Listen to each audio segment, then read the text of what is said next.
Buenas noches y bienvenidos a Historias de la Bruja. Mi nombre es Jaylin y esta noche me encargaré de que no puedan dormir. Acérquense a la hoguera y permítanme contarles algunas historias que solamente una bruja podría conocer.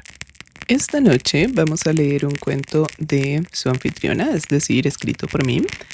El mismo se ubica en el pueblo de Whittier, en Alaska, que es un pueblo que me parece fascinante. De hecho, veamos un poco respecto a cómo es este lugar antes de empezar.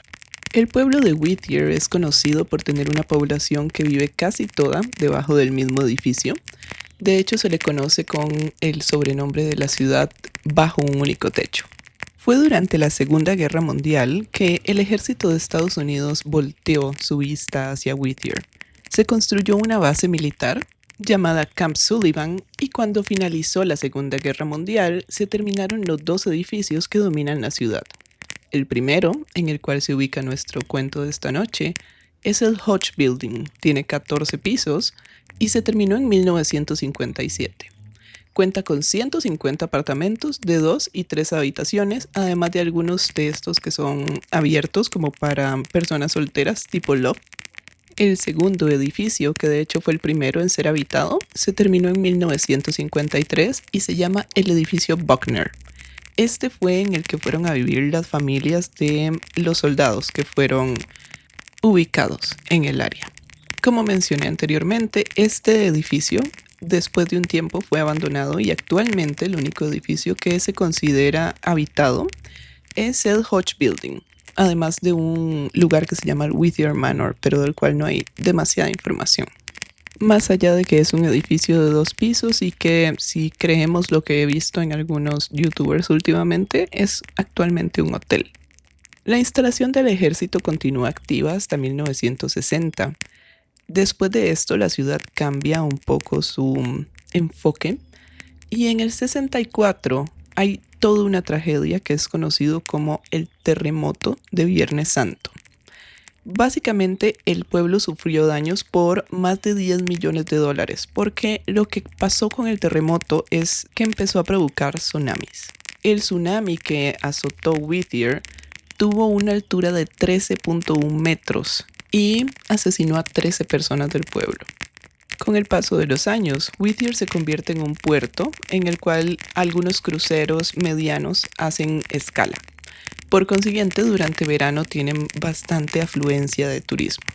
Un dato macabro o altamente tenebroso respecto a este lugar es que hasta el año 2000 fue que se pudo acceder por tierra. Antes de eso solamente se podía acceder mediante el embarcadero que tenían. Y la forma que se tiene para acceder es un túnel de un único carril que se cierra durante las noches y los fines de semana tiene acceso limitado. Hablando de formas de cómo quedarse encerrado en un pueblo, ¿no? Whittier fue inicialmente poblada por los nativos americanos que se llaman Chugach-Sugpiat, quienes tienen algunas creencias bastante interesantes respecto a la luz y la necesidad de luz en la vida. Supongo que esto se debe a que el lugar alcanza los menos 34 grados en invierno. De hecho, el edificio principal, el que sigue en uso, el edificio Hodge, tiene un túnel subterráneo por el cual los niños pueden pasar para poder seguir yendo a clases cuando las nevadas son tan fuertes que ni siquiera se puede salir. Recordemos que estas nevadas pueden dejar prácticamente enterrado a una persona. Sin más, y habiéndoles planteado el escenario de nuestro relato de esta noche, empezamos con Noche de invierno. La voz de mamá era mucho más clara que la de papá. De esas cosas que pasan con las voces profundas en espacios cerrados, que parecen dispersarse. La de su mamá siempre se escuchaba más. Los gritos suelen ser más fáciles de escuchar que los gruñidos. Mamá pedía que se detuviera. Papá repetía que si quería que parara no hubiera pasado la tarde en el apartamento de Chris. Los gritos de mamá se volvían cada vez más difíciles de entender. No sabía si le pedía que parara o le explicaba que estaba ayudando a Marla. A Jenny, Marla no le caía bien. Su mamá se había devuelto a México hacía un año y su papá olía a pescado, pero lo que menos le gustaba Era como su mamá le daba golosinas y regalos como si fuera su otra hija. Marla no era su hermana. Tenía el pelo parado y oscuro y hablaba demasiado. Jenny era calmada, su cabello era como el de mamá, rubio y lacio, larguísimo porque a papá le gustaba así. A veces, a Jenny le parecía que Marla también olía a pescado, pero su mamá no la dejaba decirlo. Jenny escuchó algo caer al piso, demasiado grande para que el té le tapara el sonido. Mamá decía algo sobre los vecinos, que iban a escuchar si no se detenía, pero papá repetía que quería que escucharan. Después, llamó a mamá como llamaba a la vecina del primer piso, esa que se había divorciado primero y había empezado una pandemia, como su papá decía. Ahora mamá lloraba y Jenny empezaba a tener miedo. Papá repetía que él también iba a ser papá soltero y mamá gritaba una y otra vez por alguien que no la escuchaba. Mamá pedía ayuda, pero Jenny ¿qué iba a hacer? A ella tampoco le gustaba que pasara tantas horas con la fea de Marla. Quizá papá tenía razón y así solo le daría golosinas a ella. Pero los gritos la asustaban. Tom y Jerry ya no la distraían y parecía que algo se caía una y otra vez. Cuando escuchó la madera quebrarse, las piernas se le movieron casi solas, poniéndola en pie. Tenía miedo. No sabía si papá iba a detenerse y mamá ya no gritaba. Solo lloraba muy bajito y ella no sabía qué hacer. ¿A dónde ir?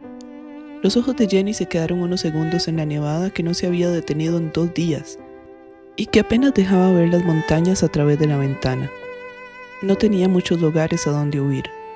En el edificio todos lo conocían y no había nadie fuera de ese lugar. Odiaba Whittier, en invierno incluso más que en verano, cuando los enormes barcos traían turistas y sus amigas le dejaban de prestar atención para conocer a los pocos adolescentes que bajaban al pueblo. En invierno era imposible hacer algo más que ver televisión. Incluso ir a la escuela era complicado y el túnel por el que tenían que pasar a veces para llegar le daba casi tanto miedo como ya no escuchar a mamá.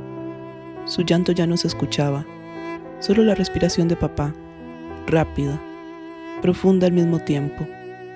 ¿Buscaba algo en la cocina? Jenny se acercó a la puerta despacio, pegando la oreja a la madera fría.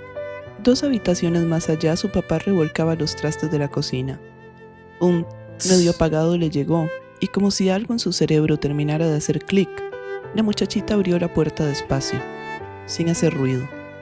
Caminó de puntas en sus medias de ositos pasando la primera puerta, de donde antes venían los gritos de mamá y ahora un silencio que le erizaba la piel. Las medias se le pusieron pegajosas cuando pasó por la puerta medio abierta y sus ojos se encontraron con un charco oscuro y caliente que rápidamente decidió ignorar. Si no lo hacía, no llegaría a la puerta, y papá estaba cada vez más cerca del cajón con los cuchillos. Jenny siguió caminando hasta la puerta, despacio porque la cocina era la habitación más cercana a la salida, sin hacer ruido como había aprendido desde que se mudaron a ese pueblo olvidado por Dios. Desde que papá decidió que lo mejor para su familia era vivir donde el sol no existía, donde el pescado era su único sustento y ella tenía menos de 30 compañeros de escuela, contando a los grandes y pequeños. Allí, donde para entrar solo había un carril en medio de la montaña. Allí, donde Dios parecía haberse olvidado de ellos. No supo cómo ni cuándo, pero su mano se cerró encima del pomo de la puerta. La otra descolgó el primer abrigo que encontró y sus pies la impulsaron adelante. El ruido era innegable y el movimiento en la cocina le confirmó que papá la había escuchado. Un gruñido, pies que se mueven, una gaveta que se cierra. Jenny se volteó lo más rápido que podía y cerró la única puerta de salida con la única llave que existía tras ella, con papá al otro lado. Jenny creía que ya no tenía miedo a nada, ni siquiera a la cosa oscura y pegajosa que se empezaba a enfriar en los dedos de sus pies. Pero entonces lo escuchó, el grito bajo de papá, los golpes en la puerta, más madera quebrándose, cediendo al peso de quien 3 noches atrás la arropaba para dormir, de quien 2 noches atrás le leía su cuento favorito de sirenas, de su papá, que ahora le gritaba a ella que por más que se acercara a la pared no lograba hacerse más pequeña, no lograba desaparecer. Ella no era como mamá. Papá no entendía eso. Ella lo quería. Ella haría lo que fuera porque volviera a ser feliz como cuando vivían en la costa verdadera, donde había sol y cocos, donde el pescado no había que comerlo ahumado y sabía fresco siempre, Pero Jenny no iba a dejar que papá la lastimara. Jenny era su princesita y papá solo estaba teniendo un mal día. Como no podía hacerse más pequeña de lo que era. Como no podía ir donde los vecinos porque iban a lastimar a papá. Jenny se sentó en el pasillo a esperar a que todo acabara.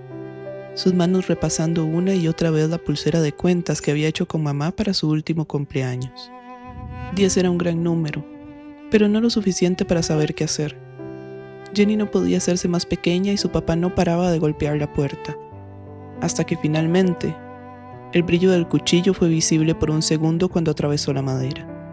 La niña corrió como nunca antes, sin gritar, sin hacer más ruido que el de sus pies contra el cemento y sus brazos intentando mantener el equilibrio contra barandas y pendientes.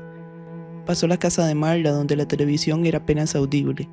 Pasó el apartamento de Mary. Este estaba completamente en silencio y finalmente llegó al ascensor. Un par de segundos nunca se le habían hecho tan eternos, con la puerta quebrándose tras ella y la voz de papá cada vez más audible, más entendible. La llamaba su princesa. Le decía que ella no estaba manchada ni sucia, y que ya no necesitaban a Alondra. ¿Era ese el nombre de mamá? Jenny nunca había pensado que mamá podía llamarse distinto que eso. Que mamá. Le decía que volvieran juntos e irían a Florida donde el sol brillaba. Pero el ascensor se cerró finalmente y la voz de papá ya no le llegaba clara, sino como ecos lejanos de otro mundo cada vez más lejano. Antes de bajar, Jenny apretó los 14 botones del ascensor del edificio Hodge como había visto una vez en una película de esas que solo podía ver a escondidas, su mente moviéndose más rápido de lo que ella misma podía entender. Estaba en la planta baja y la nevada no mermaba. En sus manos tenía el abrigo enorme de su papá. Olía a pescado y probablemente los iban a regañar, porque no se podía entrar oliendo así. No tenía zapatos y en los dedos el frío cada vez era más fuerte. La cosa pegajosa casi dura ahora. Había un lugar al que papá no iría. O eso creía Jenny. Papá sabía que le daba miedo. Papá sabía que nunca quería pasar por ahí y que cuando nevaba fingía dolor de cabeza o de estómago para no tener que atravesarlo. Así, Jenny emprendió la marcha hacia el túnel subterráneo que llevaba a su escuela un sábado por la noche. El camino dentro del edificio fue mucho más sencillo, dándole tiempo de pensar en todo lo que había pasado, dándole tiempo a confirmar que sus medias de ositos estaban manchadas de un rojo intenso. También le dio tiempo de preguntarse si todos estaban sordos. Ella no había dicho nada porque papá le había dado un bofetón la última vez. Además, porque pensaba que así tal vez mamá iba a dejar de ponerle atención a Marla.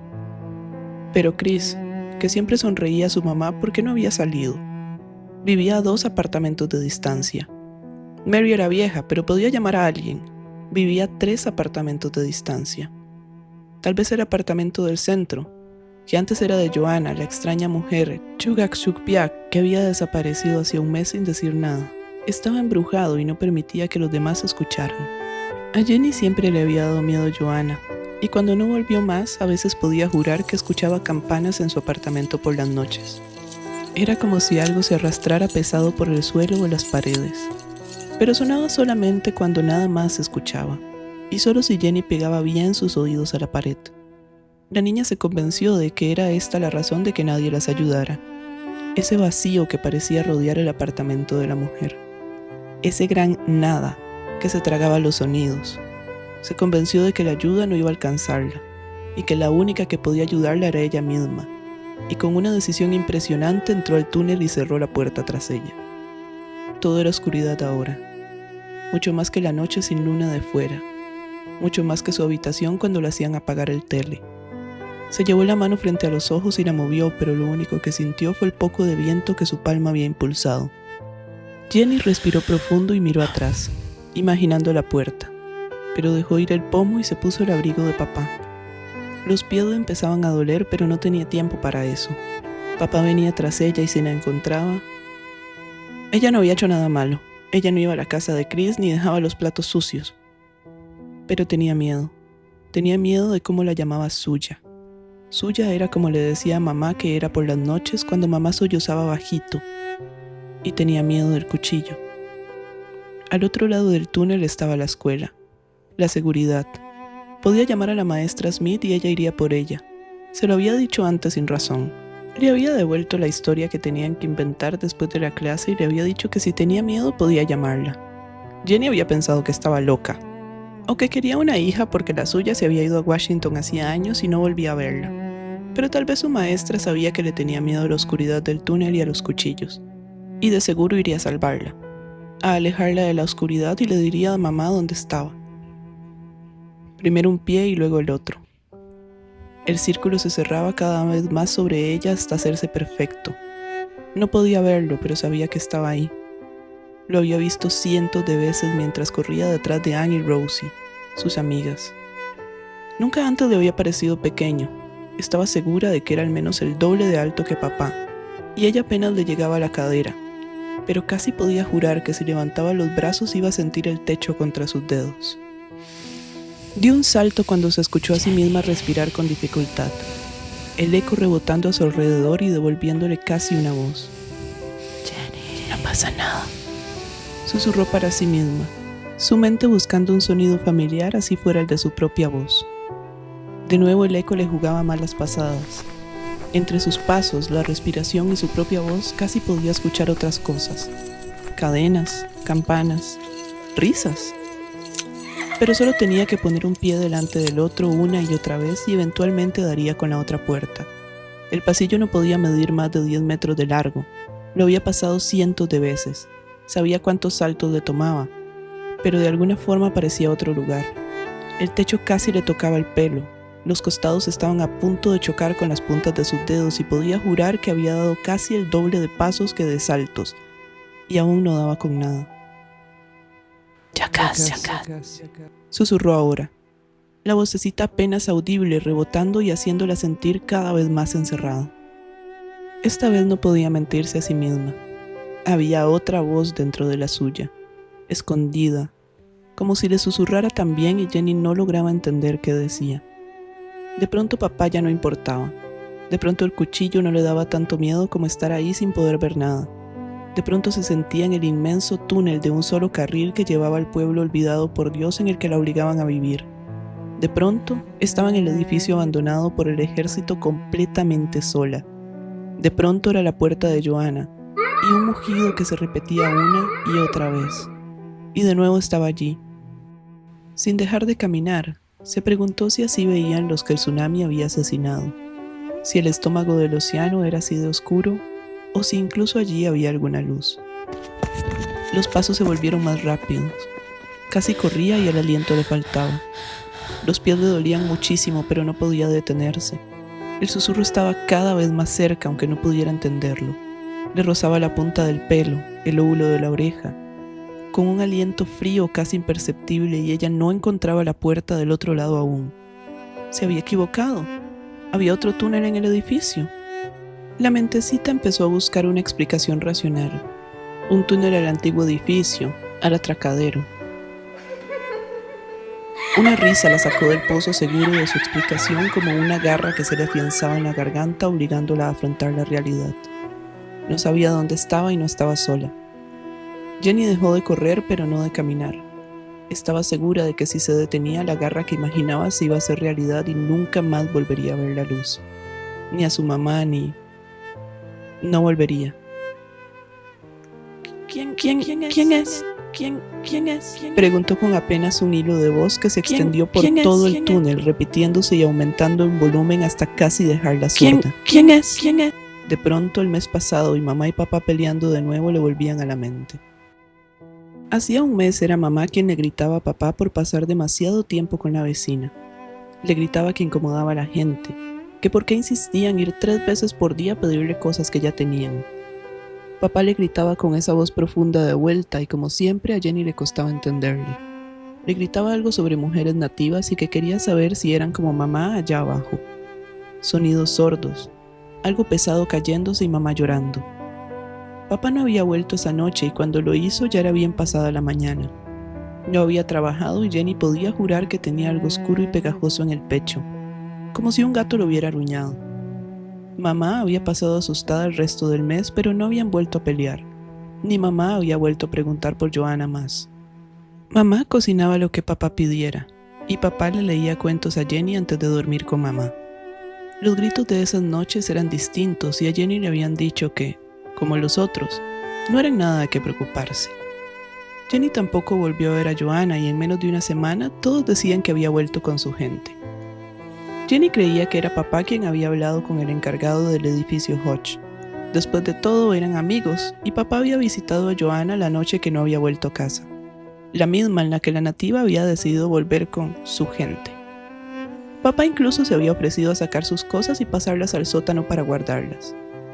Jenny se preguntó en medio de la oscuridad qué era lo que escuchaba a veces en el apartamento de Joanna desde entonces. Tal vez su vecina había dejado un gato, uno que lloraba similar a mamá cuando ya no tenía fuerza.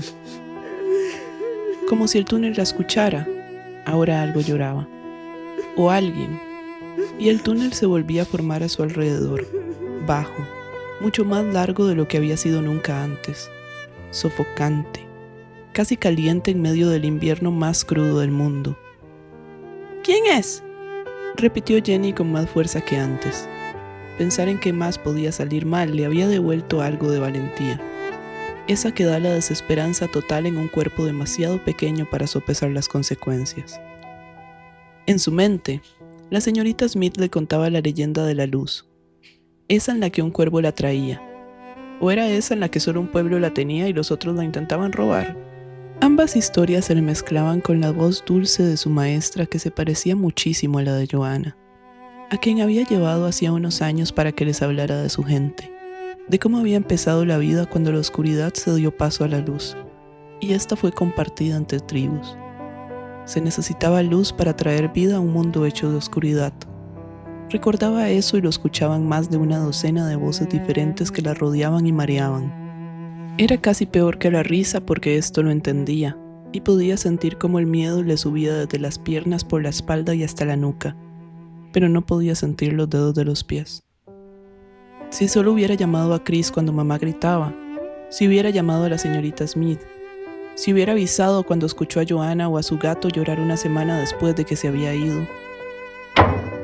Un golpe sordo de nuevo, un golpe y dolor punzante en la nariz y frente, metal en su boca y contra su cara. Las manitas buscaron el pomo con desesperación y finalmente, la luz la encegueció por unos segundos. Fuera el pueblo entero caminaba sobre la nieve con linternas, abrigados hasta los dientes y la tormenta arrancando gorros y bufandas. Quien primero la vio fue la señorita Smith, que inmediatamente dio alerta a los demás. Su papá estaba preocupadísimo. Había vuelto del trabajo y encontró a su mamá en el piso, asesinada a golpes por Joanna, quien decían que nunca dejó la casa y había estado esperando en su cuarto de servicio su oportunidad. Joanna, que su maestra decía parecía más un cadáver que persona de lo delgada que estaba, se había quitado su propia vida en el pasillo del departamento cuando papá se negó a estar con ella. Pero papá no encontraba a su princesita. Papá había estado preocupadísimo por ella, por su pequeñita que siempre estaba de acuerdo con él, por la niña que lo necesitaba para dormir y leerle cuentos ahora que su madre no estaba. La señorita Smith le dijo todo esto, y luego le preguntó si había visto algo, si sabía por qué todo aquello había pasado. Pero los ojos de Jenny habían encontrado a papá entre la multitud. Papá se abría camino hacia ella con una sonrisa como la que siempre tenía cuando la veía. Los ojos de la niña se deslizaron a las manos enguantadas. Podía casi jurar que veía una mancha en los nudillos, una mancha como la de sus medias de ositos, como la que había tenido en el pecho hacía un mes, oscura, pegajosa. Los ojos bajaron más y dieron con sus piececitos. No sentía los dedos desde hacía rato, pero la mancha seguía allí, oscura y pegajosa. Mamá seguía allí. Joanna también había estado allí, al lado de su habitación todo este tiempo. Jenny se abalanzó sobre la señorita Smith y hundió su nariz adolorida contra el cuello blanco, oliendo algo similar a la tranquilidad, a la seguridad. Con los ojos cerrados levantó la mano y luego el índice, y en medio de la oscuridad de sus ojos apretados una pequeña luz se formó, pálida, débil, inexistente en la realidad. Pero para cuando Jenny volvió a abrir los ojos, todo su cuerpo temblaba y de su garganta, junto a otra docena de voces que solo existían en su cabeza y en el túnel, un grito se extendía apartando la tormenta y dejando paso al más rojo de los amaneceres. de la garganta de la niña, que nunca había hablado una palabra en contra de su papá, la misma frase se repetía una y otra vez. Fue él, fue él, fue él, fue él. Papá la veía como congelado. Su princesita gritaba todo lo que las paredes detenían, lo que un piso entero era incapaz de escuchar. Pero su voz no era la de su hijita, era la de todas antes, todas juntas, todas echándole la culpa como siempre, todas negándose, todas creyéndose mejores que él. Pero ¿qué podía esperar de la hija de la puta de su mujer? Esta ha sido la historia de la noche. ¿Qué les ha parecido Noche de Invierno? El cuento que hice inspirado en Whittier. No voy a opinar demasiado, ya que fue mi propio producto literario y me siento un poco onanista si hablo de cómo escribo yo misma. Así que les voy a hablar un poco más de el lugar. Hay algo que me pareció muy interesante y es la distribución demográfica que tiene Whittier. Les conté que la totalidad de la población vive en las Torres Beggish, que son de 14 pisos. Sin embargo, me pareció interesante que el 68% de la población es blanca, el 10% es asiático, tienen un 7% de hispanos, lo que me pareció una gran cantidad, y apenas un 6% de nativos americanos. Por si no les dan las cuentas, estoy algunas redondeándolas hacia arriba, algunas redondeándolas hacia abajo. También me pareció súper interesante que el 33% de la población está divorciada, lo que significa que es bastante parte de la población y que además solamente menos del 14% tiene menos de 18 años. Es decir, nuestra pequeña protagonista estaba prácticamente solita en la escuela. De hecho, por eso hice que sus amigas se fueran a intentar ligar con los adolescentes que venían en los barcos. También porque siento que es la única forma como uno se divierte en ese pueblo cuando vienen los cruceros. En general, Whittier me parece un lugar sumamente interesante, sumamente terrorífico. No sé cómo sería pasar invierno ahí, no sé cómo sería ese nivel de reclusión al cual se llega y además ese nivel de frío. Y de sentirse tan solo porque viven todos en un mismo edificio, sin embargo el edificio sigue teniendo un montón de apartamentos que no están en uso, sigue teniendo toda esta mística alrededor de que el mismo túnel el cual se usa para llegar al pueblo se cierra todos los días. Siento que es algo muy similar a lo que uno siente cuando ve Midnight Mass en Netflix, no sé si lo han visto, pero recomendadísima. Es ese nivel de reclusión como de isla muy pequeña o de pueblo que está demasiado alejado que a mí en lo personal me aterroriza. ¿Qué pasa si pasa algo malo ahí? ¿Qué pasa si hay un asesino? ¿Qué pasa si hay un yeti? No sé, el hecho de no poder tener ayuda cercana es algo que me perturba.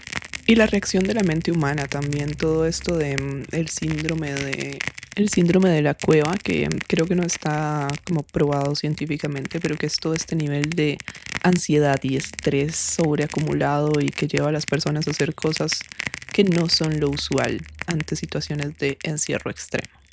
Pero bueno, ese ha sido el episodio de esta noche. Déjenme saber qué les pareció el cuento que les leí hoy. Déjenme saber qué les pareció los efectos de sonido que incorporé. Este tiene un poquito más de efectos de sonido de lo normal, porque lo escribí para eso, como para que el ambiente se ayudara con los sonidos externos. Dicho esto, les recuerdo que pueden seguir el podcast en todas las plataformas, sea Spotify, Apple Music, Amazon Music, YouTube, etcétera, etcétera, etcétera. Lo mismo en redes sociales. Y finalmente, el día de ayer o anteayer, salió el episodio en el que colaboré con Noches de Terror MX o MX. Es un episodio en el cual cuento 3 diferentes momentos en los que me han asustado fuertemente. Lo voy a dejar en las notas del episodio por si gustan verlo. Además es una de las pocas chances para ver a su servidora en modo video. No suelo hacer eso, pero es una experiencia bastante divertida. Sin más, me retiro por esta noche y como siempre, Espero que no puedan dormir.